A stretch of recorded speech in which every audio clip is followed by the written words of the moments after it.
नमस्कार मित्रांनो, आजच्या या व्हिडिओमध्ये आपण महा-डी-बी-टीच्या वेबसाईटवरती आपला जो ईमेल आय डी आहे तर तो कसा लावायचा आहे, जेणेकरून आपल्याला जो स्कॉलरशिपचा ॲप्लिकेशन आपण केलेला आहे तर त्याची माहिती जी आहे तर ती डेस्क वन ऑफिसर आपला जो फॉर्म आहे तर तो अप्रूव्ह करतो। त्यावेळेस आपल्याला जी ईमेल आहे तर ती रिसीव्ह होते। त्यानंतर डेस्क टू ऑफिसरसाठी जो फॉर्म आहे तर तो फॉरवर्ड केला जातो आणि त्यानंतर जी थर्ड स्टेप आहे, DDO कंप्लीट झाल्यानंतर आपल्याला जी DBT आहे स्कॉलरशिप आहे तर ती आपल्या अकाउंटला रिसीव्ह होते। तर त्यामुळे आपल्याला जो ईमेल आय डी आहे तर तो आपल्या प्रोफाईलला अटॅच करायचा आहे। जर तुमच्या प्रोफाईलला ईमेल आय डी अटॅच नसेल तर समजणार नाही की तुमचा स्कॉलरशिपचा फॉर्म आहे तर तो कुठपर्यंत अप्रूव्ह झालेला आहे। तर त्यामुळे जी ईमेल आय डी आहे तर ती आपल्याला कशा पद्धतीने या ठिकाणी प्रोफाईलवरती अटॅच करायची आहे तर त्याची संपूर्ण माहिती आपण या व्हिडिओमध्ये पाहणार आहे। तर व्हिडिओ नक्की शेवटपर्यंत बघा आणि चॅनलवर नवीन असेल तर चॅनलला सबस्क्राईब करा।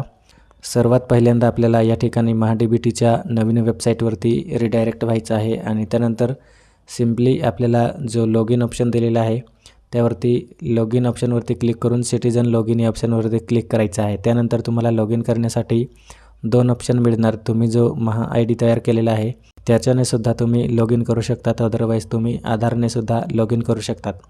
तर या ठिकाणी आपल्याला सिम्पली लॉगिन करायचं आहे।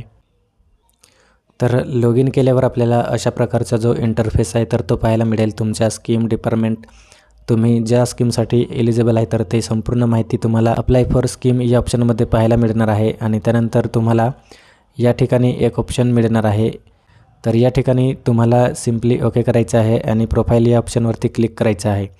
तर प्रोफाईलवरती तुम्ही क्लिक केल्यानंतर या ठिकाणी तुमचं नेम दिसणार आहे आणि तुमचा ईमेल आय डी तुम्ही अटॅच केलेला नाही म्हणून या ठिकाणी XYZ म्हणून जी ईमेल आय डी आहे तर ती तुम्हाला पाहायला मिळत आहे आणि त्यानंतर तुमचा महा आय डी आहे तर तो तुम्ही या ठिकाणी पाहू शकतात। तर या ठिकाणी तुमची ईमेल आय डी आहे तर ती तुम्हाला अटॅच करण्यासाठी तुम्हाला सिम्पली या ठिकाणी बॅक व्हायचं आहे। बॅक झाल्यानंतर तुम्हाला जो होम पेज आहे तर तो या ठिकाणी दिसणार आहे।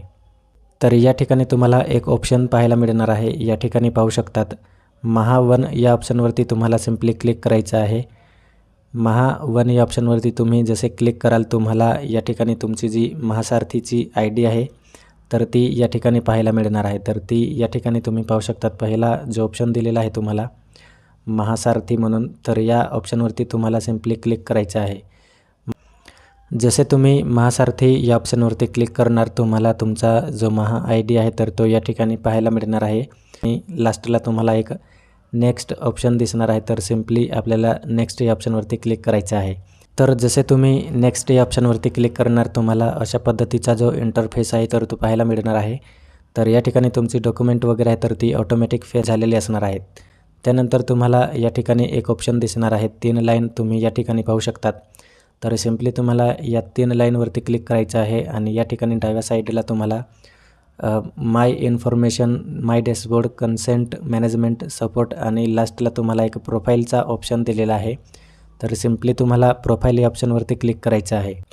जसे तुम्ही प्रोफाईल या ऑप्शनवरती क्लिक करणार तुमचा जो आधारवरती डाटा आहे तर त्यावरून तुमचा फोटो आहे तर तो तुम्हाला पाहायला मिळेल आणि जी महा आय डी आहे तर त्याचा जो नंबर आहे तर तो तुम्हाला पाहायला मिळेल आणि त्यानंतर तुम्हाला तुमची पर्सनल इन्फॉर्मेशन आहे तर ते या ठिकाणी तुमचं नाव वगैरे आहे तर ते तुम्हाला पाहायला मिळेल, मोबाईल नंबर वगैरे। तर या ठिकाणी तुम्हाला ईमेल आय डी म्हणून एक ऑप्शन दिलेला आहे तर एडिटचा ऑप्शन आहे। तर सिम्पली तुम्हाला एडिट या ऑप्शनवरती क्लिक करायचं आहे आणि या ठिकाणी तुमचा जो ईमेल आय डी आहे तर तो तुम्हाला सबमिट करायचा आहे। तर या ठिकाणी तुम्ही जसे तुमचा ईमेल आय डी आहे तर तो एंटर कराल तुम्हाला सिम्पली सेव्हचा ऑप्शन दिसणार आहे।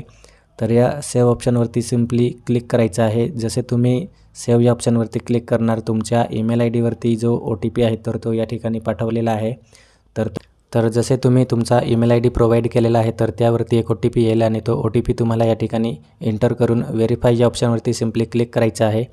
व्हेरीफाय या ऑप्शनवरती तुम्ही क्लिक केल्यावरती तुमचा जो ईमेल आय डी आहे तर तो त्या ठिकाणी रजिस्टर होणार आहे आणि पुढची जी संपूर्ण स्कॉलरशिपच्या ॲप्लिकेशनची डिटेल आहे तर ती तुम्हाला तुमच्या ईमेल आय डीवरती त्या ठिकाणी मिळणार आहे।